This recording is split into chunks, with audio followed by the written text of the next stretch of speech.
Not 2 minutes into her playoff debut, Caitlin Clark was on the hardwood, clutching her face after an inadvertent poke to the eye. The Indiana Fever star's first taste of the WNBA postseason was bitter, a far cry from her team's charmed run since the Olympic break. By the game's end, she was sporting a black eye. It was a reminder that playoff dues must be paid by all, and Clark, the most exceptional WNBA rookie in recent years, was no exception. Connecticut Sun's stout defense stymied Clark as they pulled away in the second half for a 93-69 blowout victory in Game 1 of the first-round playoff series. The Fever now faces elimination in Game 2, needing a win to keep their playoff hopes alive. Though Clark eventually picked herself up after the early shot to the face, she struggled to find her rhythm. The Sun opened with 6'4" forward Dewana Bonner covering Clark, using her size and length to frustrate the 6-foot rookie. Bonner's defense limited Clark's driving opportunities, forcing Indiana to look elsewhere for offense. With nothing coming easily and her shots rimming off, a frustrated Clark finished with 11 points on 4 for 17 shooting.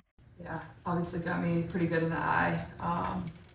I don't think it affected me, honestly. I felt like I got good shots, they just didn't go down, and obviously a tough time for that to happen. I got some really good looks. I felt I had three pretty wide open threes in the first half that like you usually make, so that's tough, but I felt like I battled and tried my best, took care of the ball better than I usually do, which is a positive, but overall, Coach said in the locker room, we were down 3 the first quarter, down 5 second quarter, and then lost by 3 in the third. We were right there, and I felt like we just played a crappy game. The flow of the game was really bad. I don't know if that was the referee, and it's probably partly us, because we struggled to get stops at times, but also the clock getting messed up. It was just one thing after the next. But yeah, overall, it didn't bother me. Obviously, it didn't feel too good when it happened, but it is what it is.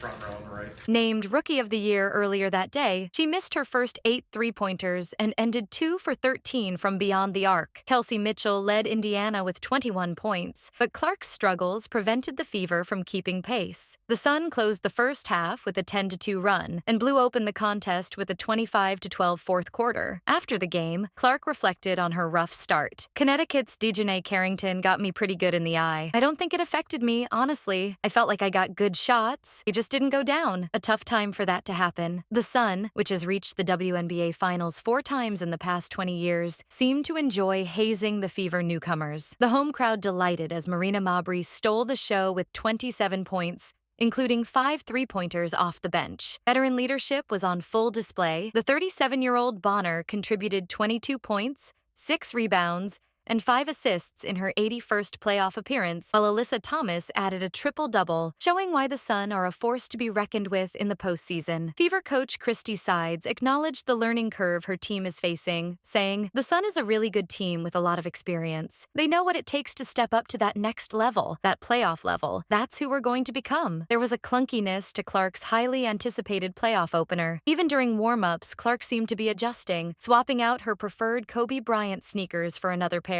As the game began, things didn't flow for the Fever. Early on, they burned a challenge to overturn a mistaken foul call on Aaliyah Boston, and Clark hit the deck moments later. Injuries, shot clock malfunctions, and disruptions only added to the frustration. Clark's frustrations mounted as the game progressed, missing a 3 at the halftime buzzer, reacting in disbelief to a foul call in the third quarter. Clark made no excuses after the game, drawing comparisons to another rookie playoff debut, Kobe Bryant. In 1997, Bryant threw up a series of air balls in the playoffs, only to use that experience as fuel for his future greatness. A lot of people in life want instant satisfaction. As a competitor, you want that too. I think it's a good learning opportunity, not only for basketball, but in life. You're not going to get everything you want right away. You've got to work for it.